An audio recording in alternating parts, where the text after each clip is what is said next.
Beginning of the 3 p.m. turn, and if you remember correctly, the Americans got hosed.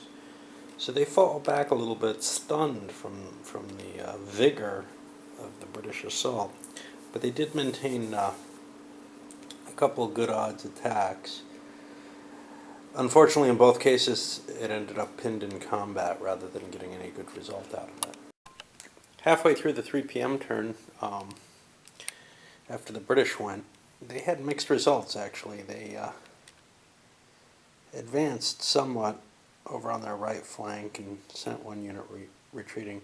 Much more exciting, they managed to capture both Morgan and Dearborn's units, which are both high-value units.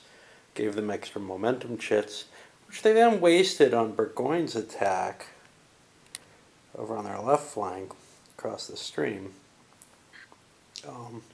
Both Burgoyne and a unit from the other attack, which happened next to it, took disruption results anyhow. So that side is a little weakened, but the loss of Morgan and Dearborn to capture is huge. Just those are some of the best units.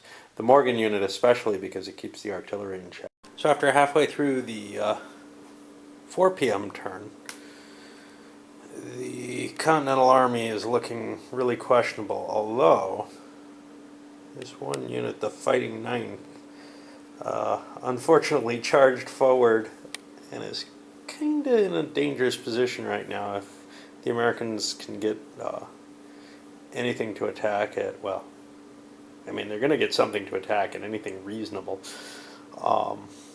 because the center down here kind of fell back.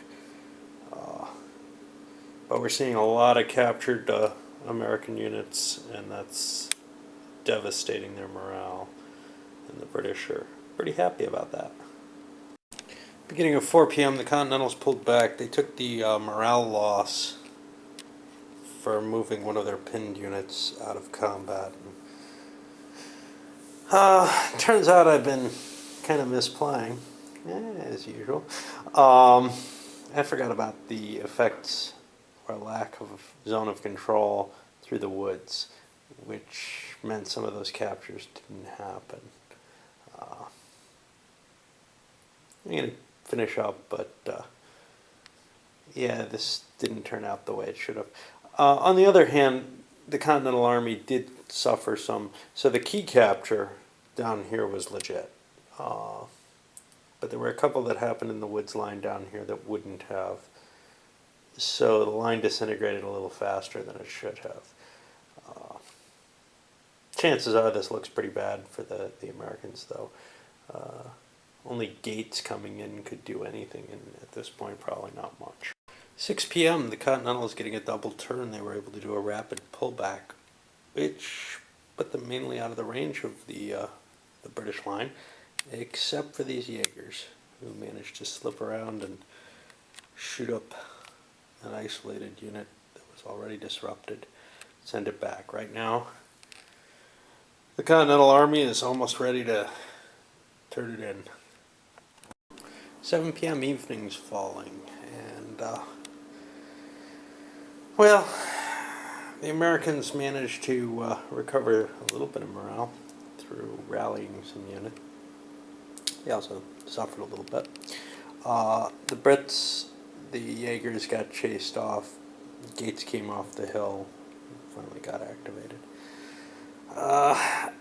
What I'm thinking is that I'd like to play out the second day, given what I've got standing here. I'm pretty sure that Burgoyne would make another attack, and the Continentals are going to be low on ammo. If he doesn't break them here, that's also a possibility. So the night's battle ended with Fraser trying to knock Gates out and maybe finish things off. Well, it didn't happen. They took a casualty, their morale went down. They definitely lost this day of the battle, but it's only a marginal victory for the Brits. The only real debate that I have, I'm thinking about playing the second day, is if I do, and there's no rules to handle this there's no carryover second day rolls, which would be a nice addition. Maybe somebody has written one up. The only question is whether or not the American morale should start at 14 as it normally would. They did so poorly that I would think that their morale is wavering for the day. So I'm considering giving them some sort of penalty, either drop them down to maybe 10 or 11, depending, which will give them, a slight disadvantage, but they're going to have this huge advantage of the defensive position. We'll see.